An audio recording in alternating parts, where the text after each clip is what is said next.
गुणवाचक तद्धित प्रत्यय, जिन प्रत्ययों से किसी गुण का बोध हो वे गुणवाचक तद्धित प्रत्यय कहलाते हैं। यानी किसी गुण का बोध होने पर, जैसे आ प्रत्यय लगाएंगे मूल शब्द में, मेल, मेल में आ लगाने पर मेला, भूख में आ प्रत्यय लगाने पर भूखा, प्यास में आ प्रत्यय लगाने पर प्यासा, ठंड में आ प्रत्यय लगाने पर ठंडा।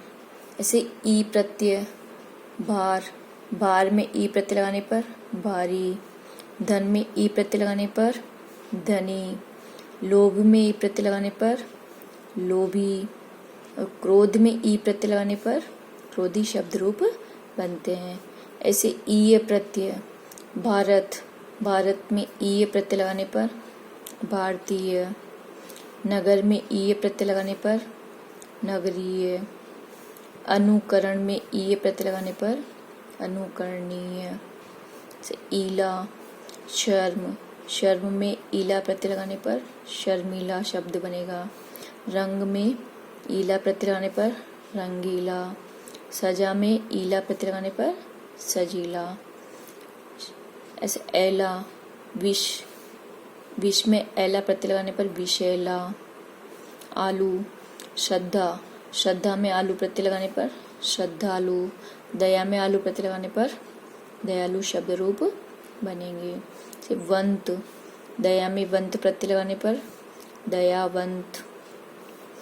वान प्रत्यय, धन में वान प्रत्यय लगाने पर धनवान, गुण में वान प्रत्यय लगाने पर गुणवान, रूप में वान प्रत्यय लगाने पर रूपवान। इस प्रकार से ये गुणवाचक तद्धित प्रत्यय के शब्द रूप बनेंगे।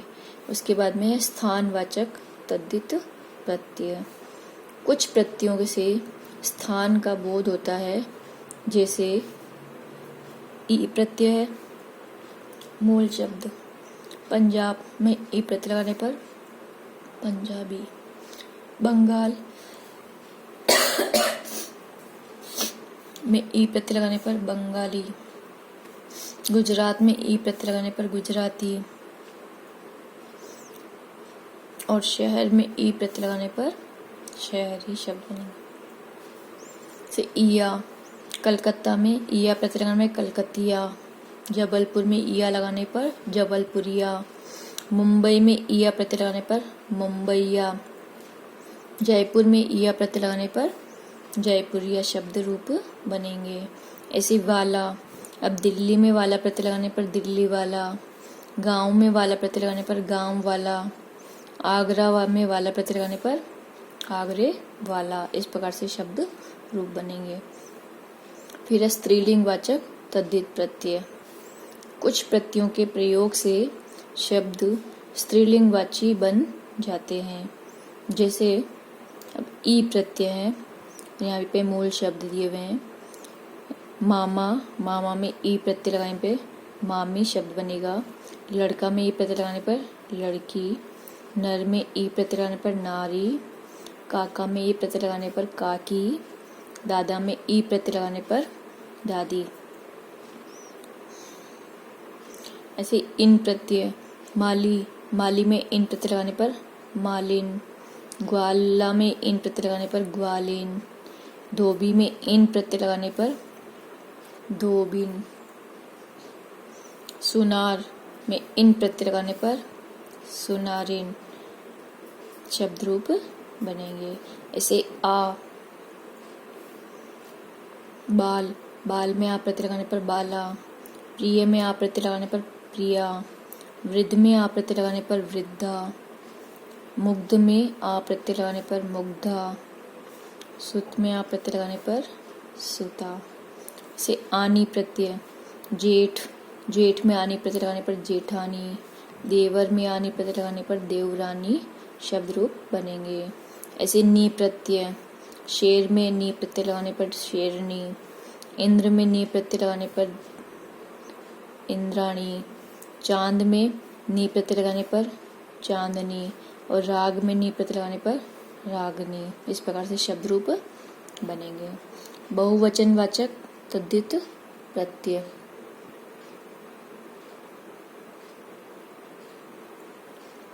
इसके बाद में इससे पहले एक और है, जैसे शी प्रत्यय भी होता है इसमें। शी जैसे विदुषी, महिषी, उसमें ये शी प्रत्यय आता है। अब हम पढ़ेंगे बहुवचनवाचक तद्धित प्रत्यय। वे प्रत्यय जिनके योग से शब्द बहुवचनवाची बन जाते हैं। बहुवचनवाची यानी बहुवचन का बोध कराते हो, ऐसे शब्द बहुवचनवाचक तद्धित प्रत्यय कहलाते हैं। जैसे ए, कन्या में ए प्रत्यय लगाने पर कन्याएं, पुस्तक में ए प्रत्यय लगाने पर पुस्तकें, नहर में प्रत्यय लगाने पर नहरें, बहू में प्रत्यय लगाने पर बहुएं, बोतल में प्रत्यय लगाने पर बोतलें शब्द रूप बनेंगे। ऐसे यहाँ कुर्सी में यहाँ प्रत्यय लगाने पर कुर्सियाँ, बेटी में यहाँ प्रत्यय लगाने पर बेटियाँ, रानी में यहाँ प्रत्यय लगाने पर रानियाँ, और दवाई में यहाँ प्रत्यय लगाने पर दवाइयाँ। इस प्रकार से बहुवचनवाचक तद्धित प्रत्यय समाप्त होते हैं। इसके बाद में कुछ मुख्य बातें हैं, जैसे कुछ शब्दों में उपसर्ग और प्रत्यय दोनों लगते हैं। कुछ शब्द ऐसे होते हैं जिसमें दोनों ही लगाने होते हैं, जैसे प्रदर्शित, अनुमानित, गैर हाजिरी, बेकारी, अपमानित, अनुकरणीय, सुशिक्षित, अनुसरणीय, दुर्बलता, असफलता, अधार्मिक, उपकारक। ऐसे ये शब्द जो हैं जिसमें उपसर्ग और प्रत्यय दोनों लगे हुए हैं, यानी आगे लगने वाले उपसर्ग और पीछे लगने वाले प्रत्यय रहते हैं। जैसे गैर हाजिरी में गैर उपसर्ग है और हाजिर उसमें ई प्रत्यय लगा हुआ है। ऐसे ही दुर्बलता दुर उपसर्ग है और ता प्रत्यय लगा हुआ है। असफलता ए उपसर्ग है और ता प्रत्यय लगा हुआ है। तो इस प्रकार से कुछ शब्द ऐसे होते हैं जिनमें उपसर्ग और प्रत्यय दोनों ही लगते हैं।